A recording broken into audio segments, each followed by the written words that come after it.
Welcome back to the channel. Today we're going to talk about correctional officers and the need of combination of skills, traits, and knowledge to be successful in their roles. Stay tuned to find out more. We're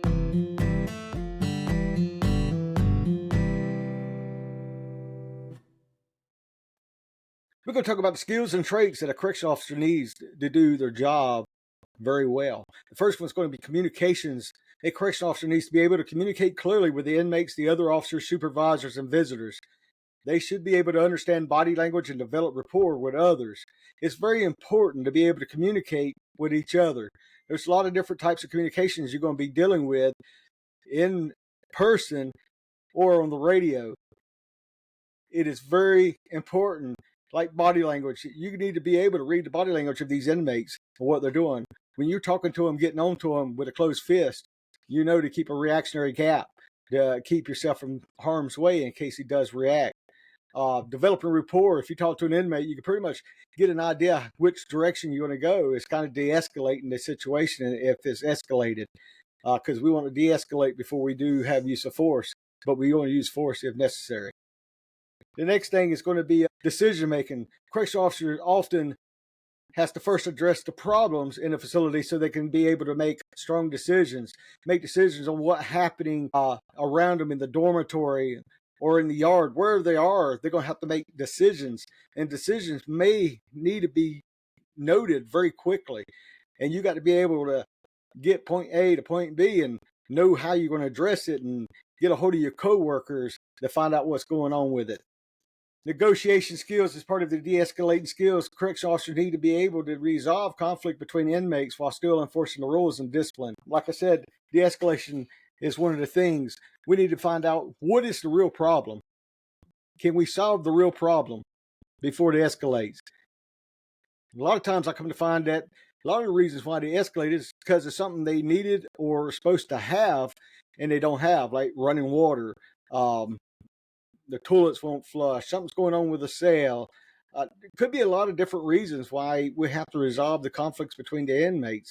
Find out what the real reason is, negotiate, and see if we can find out what the real reason is, de-escalate the situation, see if we can solve the problems before it gets escalated up. Responsiveness. A correctional officer needs to be able to think and act quickly in challenging situations, such as when it arrives. Inmate gets disorderly, you got an inmate fight. What are you going to do? How quick are you going to get there? You got to have that response time and be thinking just like that on your foot. Self-discipline. You got to have self-discipline to be a good correctional officer, to abide by the rules and protocols when the inmates are disrespectful. You got to have self-discipline. You can't just go up there and just cuss the inmate out and start screaming at them. You got to hold your composure and be professional, because you are the professional in this job. We're going to always remain professional. We don't have to be disrespectful. Don't have to scream back. If you start at a 10, it's hard to go any higher because you're already at the top of the escalation. When you approach these situations, be between a 5 and a 7. That way you do have room to go up and you can go back down. The next big thing of a good correctional officer, a correctional officer should be able to adhere to strict dress codes and conduct.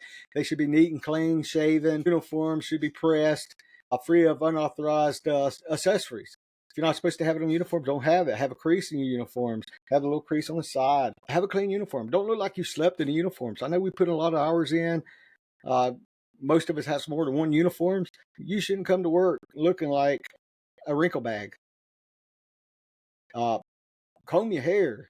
A lot of new staff, I don't know if new staff just don't know what a comb is, but comb your hair. Have decent hairstyle, color, everything. Be professional. You got to have integrity. A correctional officer should be confident in their decisions and ensure that they're doing the right things. You're doing the right things because it's the right thing to do. That's why we do the right things. It's integrity. It's a reflection of yourself, of how you carry yourself and how you do your job. You should have integrity about yourself. And most important, knowledge. Correctional officer needs to have the basic knowledge of the law, the rules and regulations, how things are ran, what we need to do. That way we can stay inside that guideline. We don't go in that gray area or fall outside the gray area. You don't want to fall out the gray area.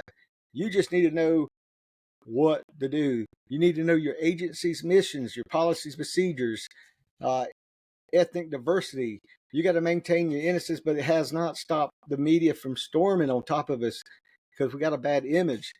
You want to keep your knowledge up to make you look good and be the professional that we are.